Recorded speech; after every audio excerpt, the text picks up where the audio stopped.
Fala galera, beleza? Tudo bem com vocês? Vamos para mais um vídeo do nosso canal, seguindo com o conteúdo do concurso de Cachoeirinha 2022, com foco na banca ADMTEC. A aula de hoje será de juros simples. Muitos alunos comentaram nos vídeos anteriores: professor, faça questões de juros. Então vamos ver teoria, fórmula e aplicação na solução de questões da banca ADMTEC. Só lembrando a vocês, alunos, nós estamos com um curso completo de matemática que vai abraçar todo o conteúdo programático, mais uma apostila com 250 questões ADMTEC para você praticar. Essa aula que você vai ver agora já está disponível na nossa plataforma, e para você que é inscrito do nosso canal e está assistindo essa aula, nós temos um cupom de desconto para você de 35% de desconto no curso mais a apostila. É só você acessar aqui a descrição do vídeo, tem o cupom Cachoeirinha 35. Esse é o cupom de desconto que você pode obter um desconto de 35% na compra do curso e da apostila, ok? Fique com a nossa aula de juros simples. Olá pessoal, vamos a mais uma aula do nosso curso. Dessa vez vamos falar de juros simples. Vamos apresentar os conceitos, fórmula e aplicação na solução de questões ADMTEC. Tudo bem? Então vamos lá. Primeiramente vamos destacar a nomenclatura dos juros. A nomenclatura será aquelas representações que vamos utilizar na fórmula. Primeiramente, os juros é representado pela letra J e vai ser aquela quantia que a gente vai pagar quando fez um empréstimo ou que a gente vai receber quando fez uma aplicação. O capital, que é representado pela letra C, é aquela quantia que a gente aplicou ou que pegou emprestado. O montante vai ser exatamente a soma dos juros mais o capital, ou simplesmente o dinheiro que a gente pegou emprestado mais os juros que aquele dinheiro gerou em um determinado período, certo? Da mesma forma, aquele dinheiro que a gente aplicou mais os juros que ele gerou. Tudo bem assim? O I ele vai representar exatamente a taxa percentual, que é a porcentagem em um determinado intervalo de tempo, 1% ao ano, 2% ao mês, enfim.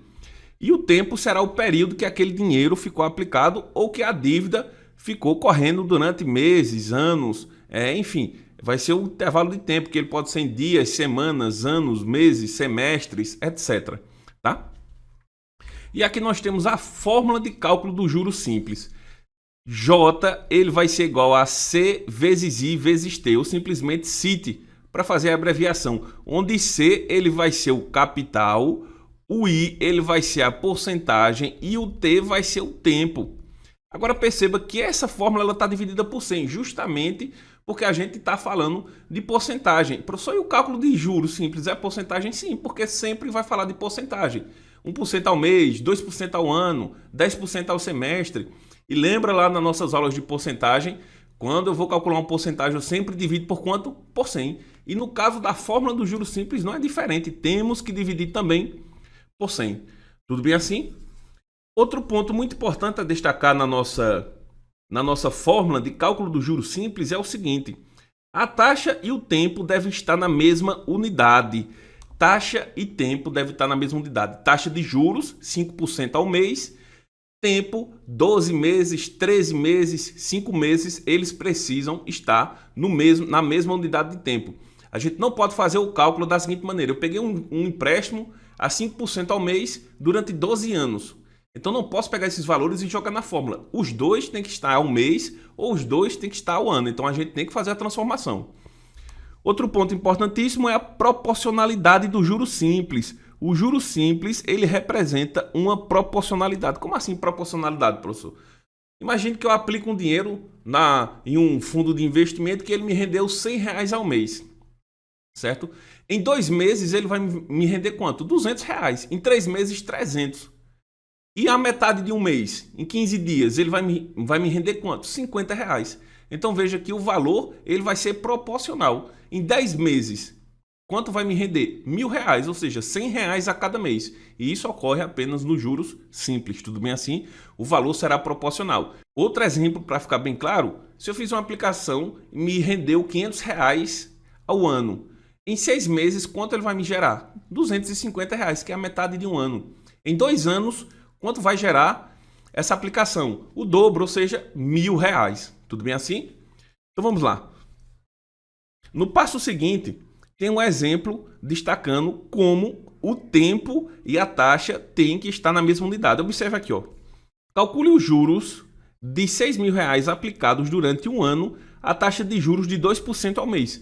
Veja que a taxa de juros está ao mês e o tempo está ao ano. Isso não pode acontecer, os dois têm que estar na mesma unidade. Então vamos fazer a aplicação da nossa fórmula. O juros vai ser igual ao capital vezes o índice vezes o tempo dividido por 100. O capital foi o dinheiro que eu peguei ou o dinheiro que eu investi, nesse caso R$6.000, vezes a taxa de juros, que é 2%, vezes o tempo, que é um ano. Mas eu tenho que transformar um ano em meses. Um ano em meses é 12. Tudo isso dividido por quanto? Por 100.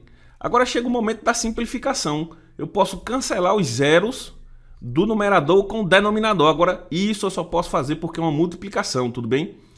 E agora seguimos com 60 vezes 2 vezes 12 dividido por 1. Mas eu não preciso escrever o número 1 porque qualquer número dividido por 1 é o próprio. E agora eu vou fazer apenas essa multiplicação. 60 vezes 2 é 120. E 120 vezes 12, a gente vai ter 1.440. Ou seja, o dinheiro de R$6.000, a taxa de juros de 2% ao mês durante um ano, vai render quanto de juros? R$1.440 de juros. Perceba que a aplicação da fórmula é muito trivial. E a banca Ademtec, ela faz o uso dessa fórmula, entretanto, ela coloca números decimais. Se você perdeu a aula de números decimais, volta lá no nosso curso, assista a aula de números decimais, tudo bem assim? E agora vamos fazer a aplicação em questões Ademtec.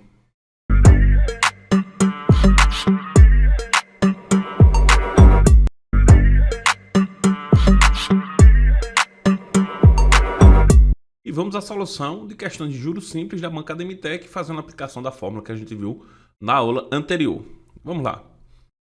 O primeiro item traz o seguinte: a aplicação financeira, cujo valor inicial era de 323 mil, apresentou rendimentos de 2% após um mês, ou seja, durante o mês. Assim, é correto afirmar que o montante acumulado nesse período é igual a 329.460. Primeiramente, eu preciso descobrir, para calcular o montante, juros mais capital. Então, preciso descobrir qual foi os juros que gerou nesse período. Eu vou aplicar a fórmula de cálculo dos juros, que o juros será igual ao CIT dividido por 100, ou seja, capital 323 mil vezes a taxa de juros, que foi 2, vezes o tempo. Quanto tempo passou o dinheiro empregado? Um mês, o primeiro mês, ou seja, 1. Tudo isso dividido por quanto? 100. Vou cancelar o zero, não posso esquecer desse detalhe, cancela um zero em cima, um embaixo, um em cima, um embaixo. Vai sobrar apenas 3.230 vezes 2 vezes 1. 3.230 vezes 2, 0,646, ou seja, R$6.460 de juros. Mas a questão não quer saber os juros, a questão quer saber o quê? O montante. O montante, ele será juros mais o capital, ou simplesmente 6.460 mais 323 mil. Vou somar esses dois valores, 323 mil mais 6.460, 0, 6, 4, 9, 2 e 3. Conto 3 números, 1 ponto. E o resultado do montante foi 329.460. Olha o que a questão falou aqui, ó. 329.460. Ou seja, a questão está correta. Perceba que a banca Ademtec, ela faz o uso de números grandes, números decimais, exatamente para tornar a questão cansativa. Então, você que vai fazer a prova Ademtec tem que estar afiado nas operações, tudo bem? Vamos ao terceiro item. Uma instituição financeira concedeu um empréstimo no valor de R$6.200 por um mês. Cobrou juros de 3,5% sobre esse valor. Considerando apenas esses dados, é correto afirmar que os juros cobrados correspondem a mais de 198,45. Nessa situação, ele quer saber apenas o cálculo dos juros. Como é que a gente calcula os juros? CIT dividido por quanto? Por 100. Qual é o capital? 6.200. A taxa de porcentagem é 3,5 e o tempo, um mês. Tudo isso eu vou dividir por quanto? Por 100. O que é que a gente pode fazer com os zeros? Cancelo os dois zeros de cima com os de baixo e também posso cancelar 1. Será igual a 62 vezes 3,5. 62 vezes 3,5. 3 vezes 5 é 5 vezes 2 é 10, fica 0, sobe 1. 5 vezes 6 é 30, mais 1, 31. 3 vezes 2 é 6 e 3 vezes 6 é 18. Vamos somar. 7, 11, fica 1, sobe 1. 2 e vou colocar a casa decimal referente ao meu número decimal. Uma casa decimal, o resultado da minha multiplicação tem uma casa decimal. Ou seja, o juro gerado foi de R$ 217. A questão está falando, ó, foi mais de 198, sim, foi mais de 198, foi R$ 217. O último item traz o seguinte: sobre o empréstimo de R$ 8.700 foram pagos juros de 4%. Assim, é correto afirmar que os juros pagos equivalem a R$ 348. Perceba que nessa situação a gente não precisa nem fazer o uso da fórmula, certo? Porque ele só quer saber qual foi o juros. Juros de quanto? De 4% em cima de 8.700. Então vamos calcular quanto é 4% de 8.700. Basta fazer 8.700 vezes 4. 4 vezes 7 é 28, sobe 2, 4 vezes 8 é 32, 32 mais 2, 34. Duas casas decimais e o resultado é 348. E a questão está dizendo, equivale a 348? Sim, correto, equivale a 348. Perceba que a banca Ademtec ela faz questão que o candidato saiba fazer as operações. Coloca números decimais, números grandes, operações cansativas, mas nada que treino não resolva. Se você tem dúvidas, vá lá na nossa aula de multiplicação com decimais, divisão com decimais, dê uma revisão para acertar todos os itens da banca Ademtec com relação à porcentagem, certo? Na próxima aula vamos prosseguir com solução de questões de porcentagem, juros simples e vamos entrar no conteúdo de juros compostos. Até a próxima aula.